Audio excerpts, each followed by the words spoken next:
So chemistry class +1 our first lecture. तो chemistry है क्या? Chemistry is basically the branch of science in which we deal everything about the matter, यानी कि उसके chemical composition क्या है, उसकी प्रॉपर्टीज क्या है, उसके रिएक्शन क्या है। सो हम कह सकते हैं chemistry it is the branch of science. ये आपको पूछेगा कोई नहीं पता, लेकिन आपको पता होना चाहिए। It is the branch of science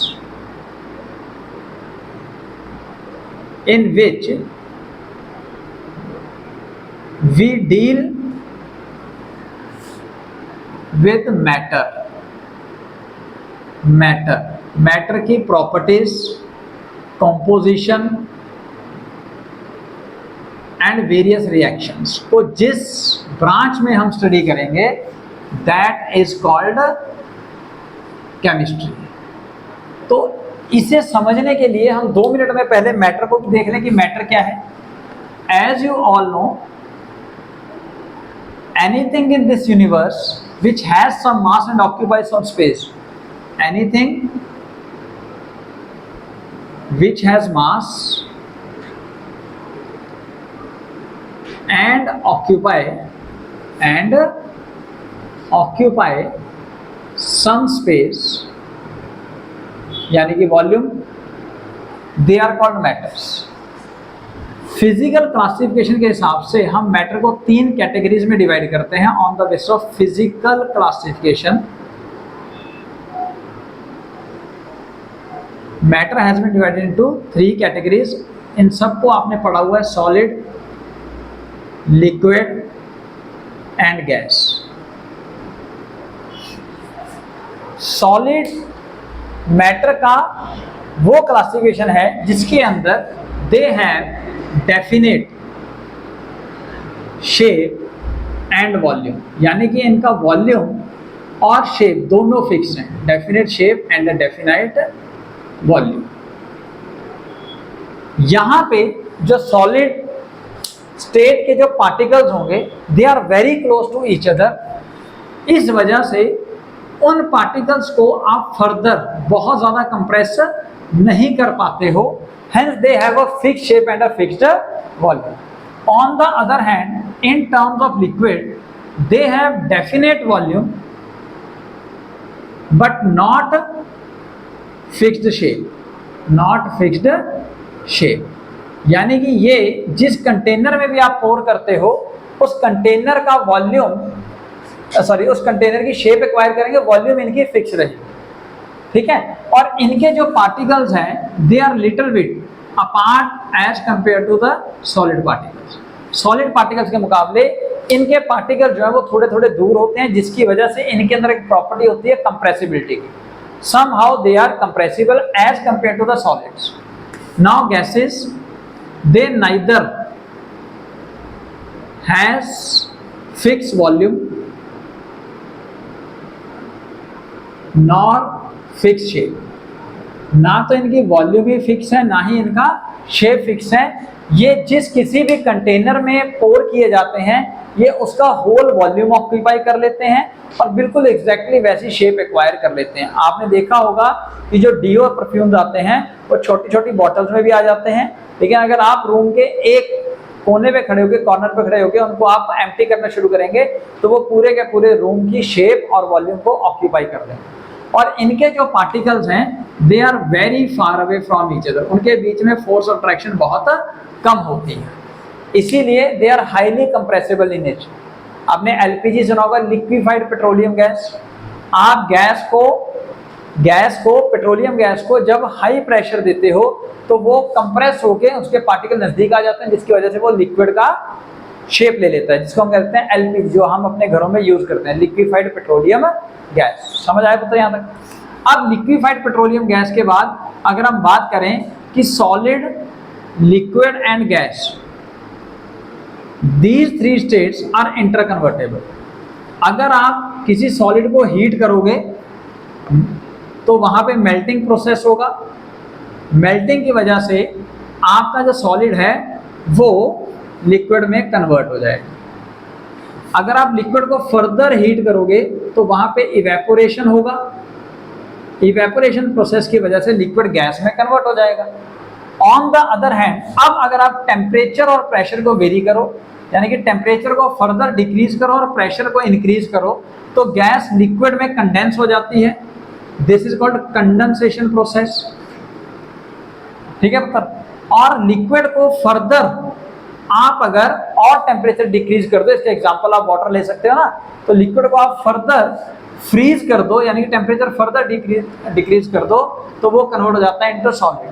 तो इसको क्रिस्टलाइजेशन हम कह सकते हैं, क्रिस्टलाइजेशन या फ्रीजिंग प्रोसेस। तो इन दिस केस हम समझ सकते हैं that three states are interconvertible, three states are interconvertible. However, आप सॉलिड्स को डायरेक्टली लिक्विड में भी कन्वर्ट कर सकते हैं, सॉरी सॉलिड को डायरेक्टली गैस में भी कन्वर्ट कर सकते हैं without converting into liquid. Similarly gas को आप डायरेक्टली सॉलिड्स में भी कन्वर्ट कर सकते हैं। तो अगर ऐसा होता है तो उस प्रोसेस को कहा जाता है सब्लिमेशन। क्या कहा जाता है? सब्लिमेशन। इसके कुछ एग्जांपल हैं, जैसे camphor, naphthalene, iodine balls etcetera etcetera. ठीक है ना, वहां पे आप सॉलिड्स को डायरेक्टली गैस में और गैस को डायरेक्टली सॉलिड्स में कन्वर्ट कर लेते हैं। अब अगर हम बात करें फिजिकल क्लासिफिकेशन के बेस पे, तो ये तीन इसके टाइप्स थे। अगर हम बात करें केमिकल क्लासिफिकेशंस पे, on the basis of chemical classification, matter are of two types. Matter को हम दो कैटेगरीज में डिवाइड करते हैं पुत्र। First is called pure substance, pure substance. Second is called mixture. तो आप समझ ही गए होंगे, जब आप किसी एक पर्टिकुलर सब्सटेंस के बारे में बात करोगे और उस सैंपल के अंदर सिर्फ एक ही तरह का प्योर सब्सटेंस होगा, तो वो प्योर सब्सटेंस के कंडीशन में आएगा। अगर दो या दो से ज्यादा प्योर सब्सटेंस आपस में कंबाइन कर दिए जाएंगे in any ratio, in any ratio, तब उनको आप क्या कहोगे? मिक्सचर्स। क्या कहोगे? मिक्सचर्स। प्योर सब्सटेंस को फर्दर, डेफिनेशन तो भी लिखता हूं, आप समझ लीजिए। प्योर सब्सटेंस को फर्दर हम दो कैटेगरीज में डिवाइड करते हैं, एलिमेंट्स और कंपाउंड्स। एलिमेंट्स और कंपाउंड, यानी कि प्योर सब्सटेंस का सबसे छोटा वो पार्ट जो फर्दर सब डिवाइड नहीं हो सकता, उसे आप कहोगे एलिमेंट्स। क्या कहोगे? एलिमेंट्स। जब दो या दो से ज्यादा एलिमेंट्स कंबाइन होते हैं in fixed ratio by their mass, अभी लिखूंगा पुत्र पर समझ लो, in fixed ratio by their mass, तब उसे आप क्या कहते हो? कंपाउंड्स। क्या कहोगे पुत्र? कंपाउंड्स। तो एक तरह से प्योर सब्सटेंस क्या हो गए? Pure substance means only one type of substance is there.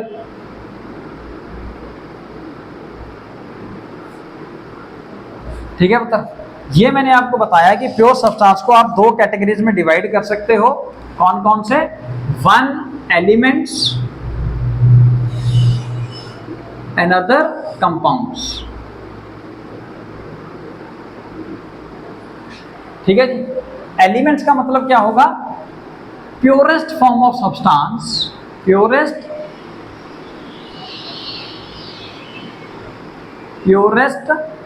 Form of substance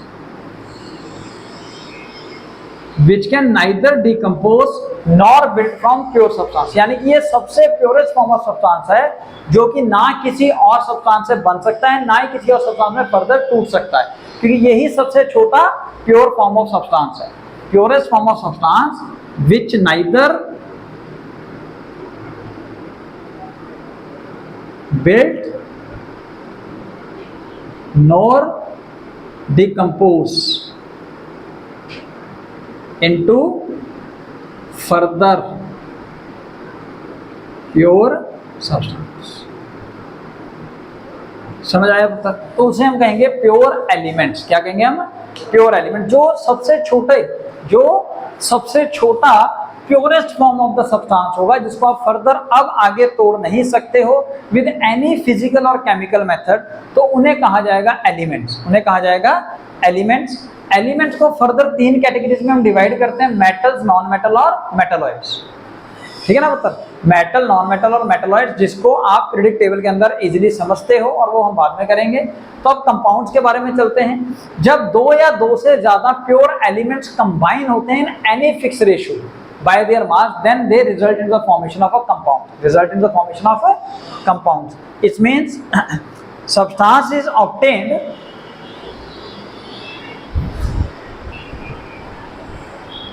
elements के बारे में आपको बताया।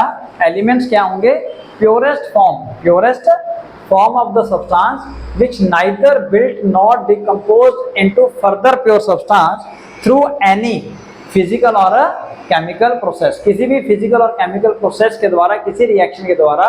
अब जब कोई एलिमेंट या कोई सब्सटेंस फर्दर ना तो किसी और से बन सके, ना डिकम्पोज हो सके, उन्हें हम एलिमेंट्स कहेंगे। एलिमेंट्स की कैटेगरीज में मैंने आपको बताया मेटल्स, नॉन मेटल और मेटलॉइड्स को रखेंगे। अब हम कंपाउंड्स के बारे में बात करते हैं। सो when two or more than two pure substance combine in a fixed ratio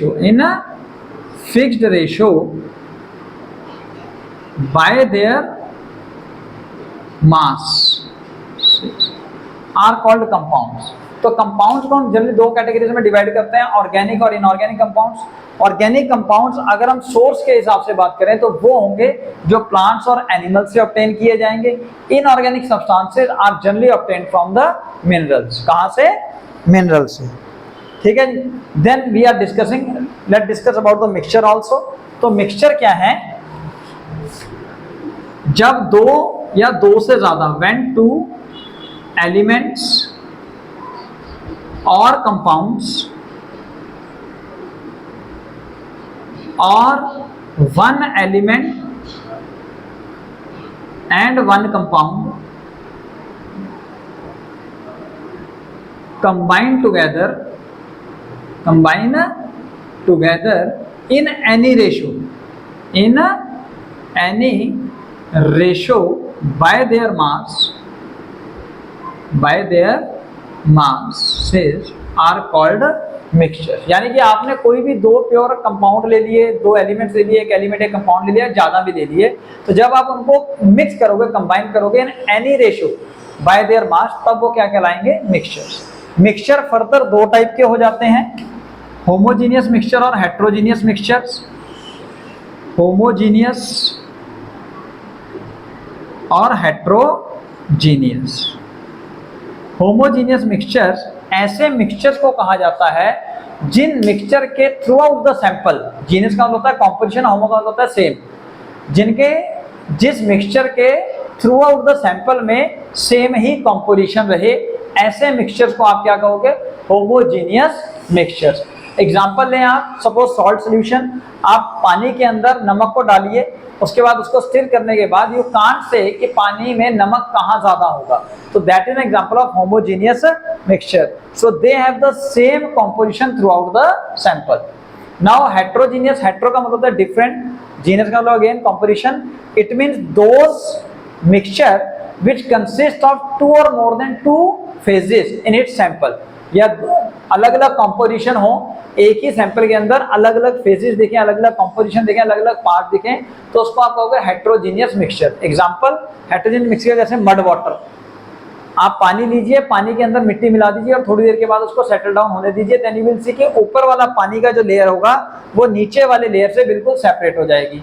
या फिर आप सल्फर ले लीजिए, सल्फर गंधक जिसको बोलते हैं, उसको आप पानी में मिक्स कीजिए, then you will see after some time that sulphur will settle down. Sulphur जो है वो सेटल डाउन होगा, तो नीचे वाला जो पानी होगा वो डार्क येलो होगा, ऊपर वाला लेस येलो होगा, ठीक है, या बहुत ही कम पेल होगा। So that is an example of heterogeneous mixture. Heterogeneous mixture.